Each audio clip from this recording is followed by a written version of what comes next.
21st century technology in the middle of farmland. My farm is going to be smack dab in between this development and the development existing at Balzac already.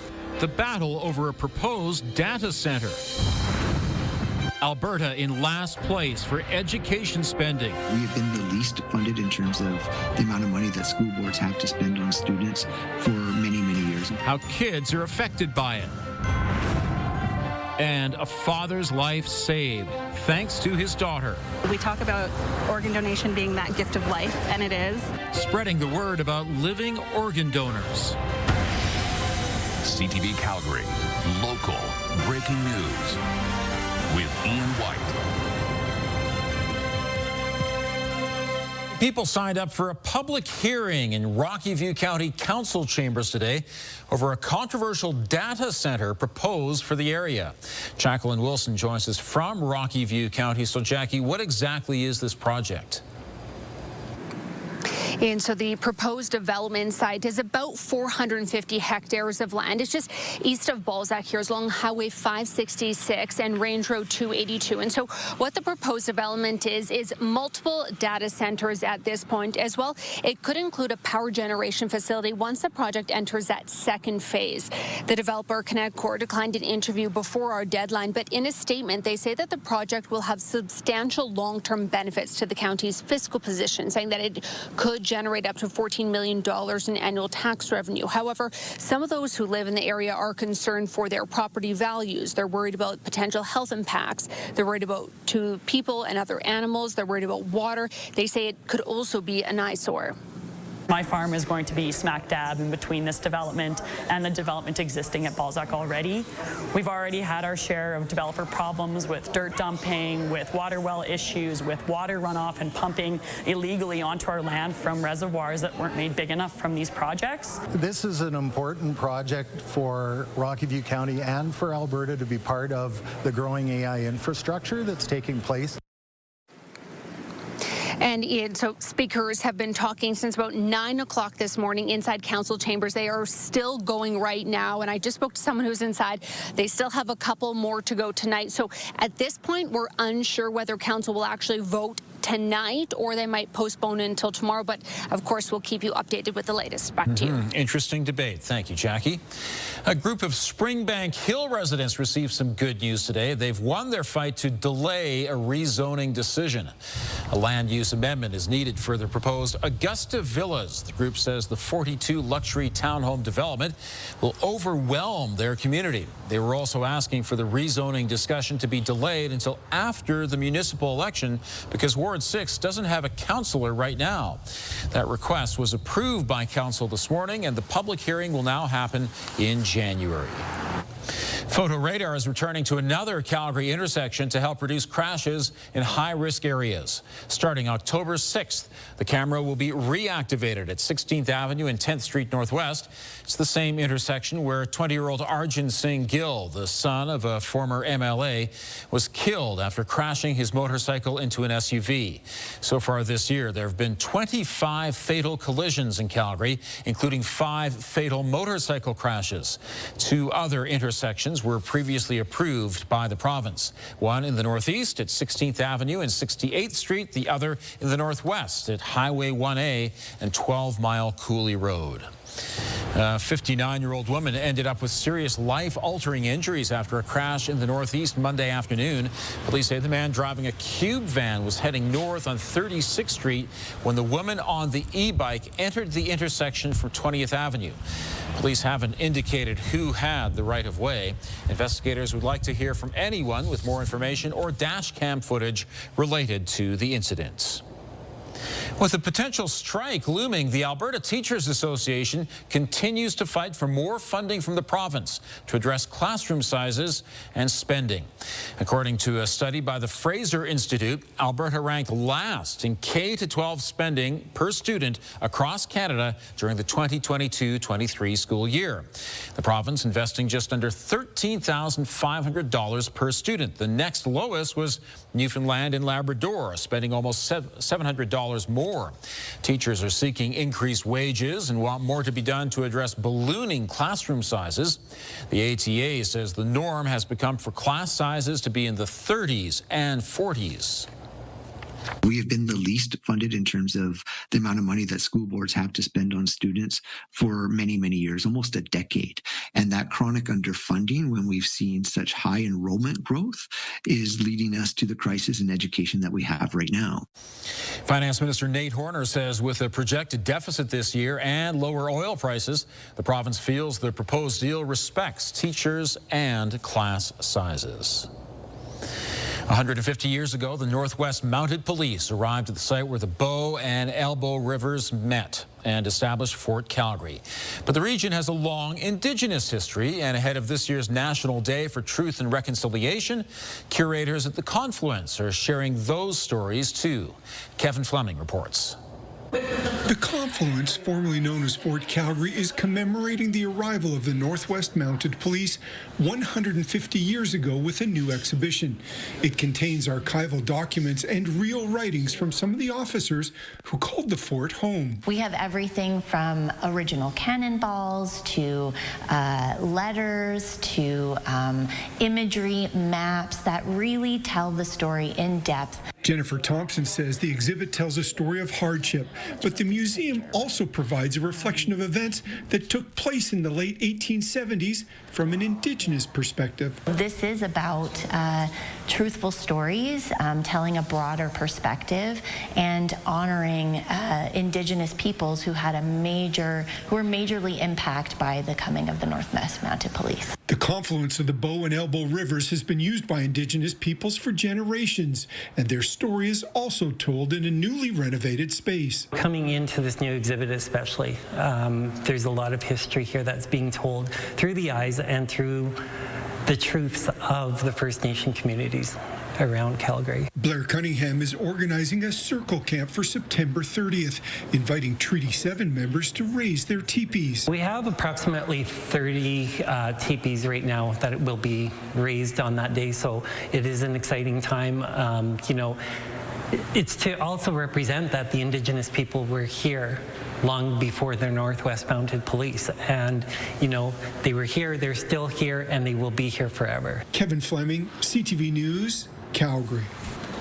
Danielle is with us now. I thought it was a pretty pleasant day, but there are some showers circulating near Calgary. Near Calgary, but for us, it looks like it's all fizzling out before it gets here. So that's some good news for us. We're actually sitting in a good spot to continue to get some sunshine, keep this heat. I'll show you the radar here, and you can see what's been happening off to the west. You can also see it dying out as it starts to track off towards us. So yes, we still have the potential for isolated shower, thunderstorm activity, but less likely you've seen that in Calgary. And then north up that QE2, north of Carstairs, and areas closer to, well, south of High River, so near Claire's home in Nanton, you'll get some of that activity. Okay, non-severe thunderstorms though. Okay, 26 degrees is the temperature at the Calgary Airport. Winds at this point relatively calm. Your 24-hour forecast brought to you by Fifth Avenue Volkswagen, where you can win your ride. See dealer for details or visit fifthAvVW.com. And for tomorrow, we are looking at a high of 24 degrees. We will see cloud cover increase because of a system that's stateside, but it looks like that's all we'll get from the system. Air quality will actually start to improve throughout the day tomorrow, and we should dip down to low. More details coming up, Ian. Thank you, Danielle. There's no doubt firefighting is a challenging, even dangerous job. Next, 4 more names added to a memorial of firefighters who incurred serious illnesses because of their work. And this is a very special father-daughter bond, her kidney donation that means he's still here.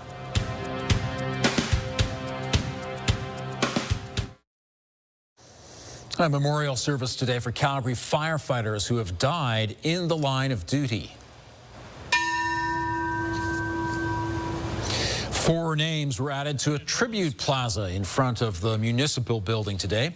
All 4 firefighters died from cancers acquired through occupational exposure.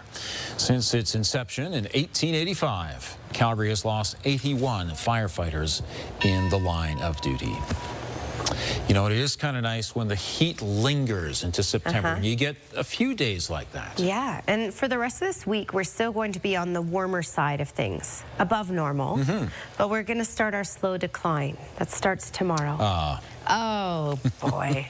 Yes, I'll show you that in the long-range forecast. Just a second here. Skywatch Weather Cam showing you we do have the haze out there because we are sitting on the moderate risk level of the Air Quality Health Index.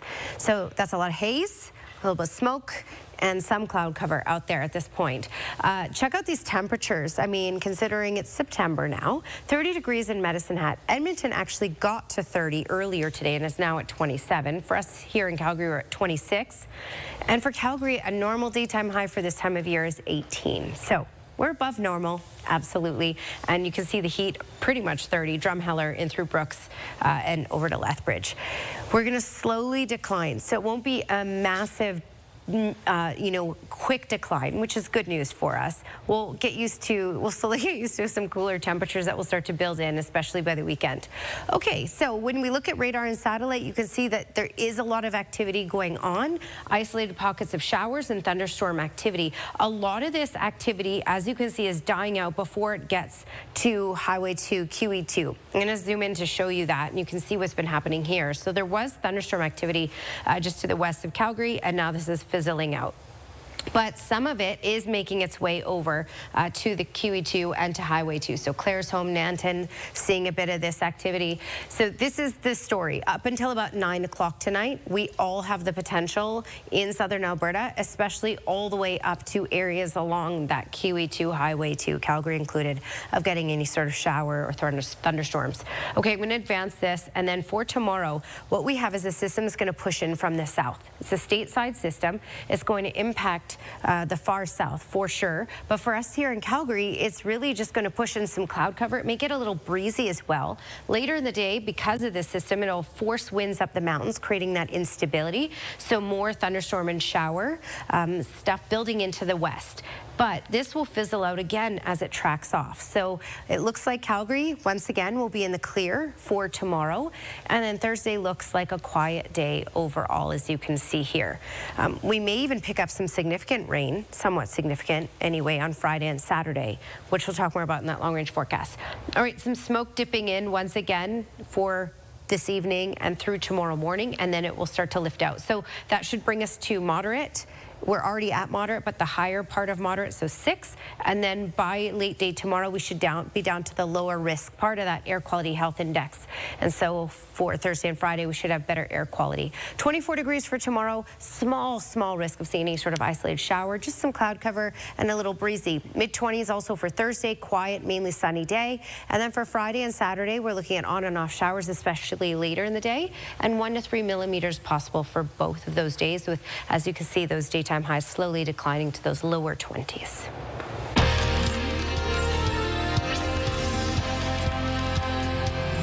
A new flag is flying outside the Foothills Medical Center in honor of living organ donors.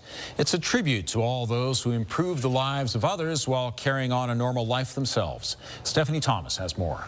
Rukia and her father, Saad Fossey, helped raise a green flag that will fly outside the Foothills Medical Center all week. The father-daughter duo also have matching green tattoos, honoring their unique and life-saving bond. I've been able to do a lot of things that I wasn't able to. We talk about organ donation being that gift of life, and it is. In December 2010, she donated a kidney to her father at this hospital. They continue to lead full lives and make new memories. It's the gift of time that led them to support Give Life Alberta, the organization dedicated to organ and tissue donation. To do this act is absolutely very admirable and very generous. And more Albertans are donating organs and tissue. Last year, there were 423 transplant surgeries. Of those, 74 were from living donors. Deceased donor numbers are also rising each year over the last 3. Last year, there were 317 organs donated. We have noticed a significant increase in the number of donors across the province, which is very important, once again, to reduce the waiting list and taking patients out of the transplant list. The waiting waiting list for organs is long, with 500 people in Alberta currently without a match. 38 Albertans died while waiting last year. And it also is that gift of time that you're giving yourself, others, loved ones, a stranger, right? You never know what opportunities that someone else is going to be able to have, what sort of life they're going to lead, and the people that they're going to impact. Organizers encourage people to become an organ donor by registering online or at an Alberta registry office. Stephanie Thomas, CTV News, Calgary. And Give Life Alberta also says the next best thing to do is tell your family of your intentions to donate organs. It could be Calgary's unique connection to cinematic history. Still ahead, the horror film focused on a Guinness World Record for its body count.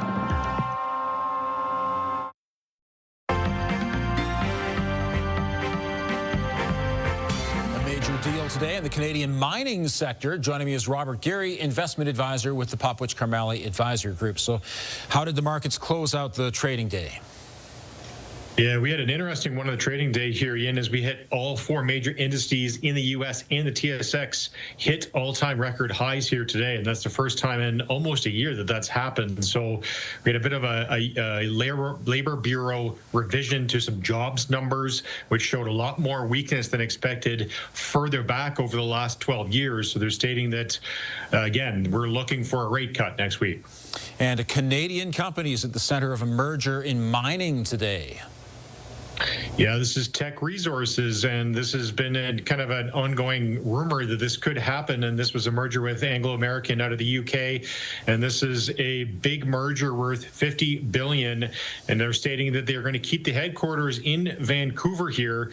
A couple interesting things to set on this deal is that it's about a 63% ownership in stock that Anglo American is going to take, even though the board is going to be 50-50.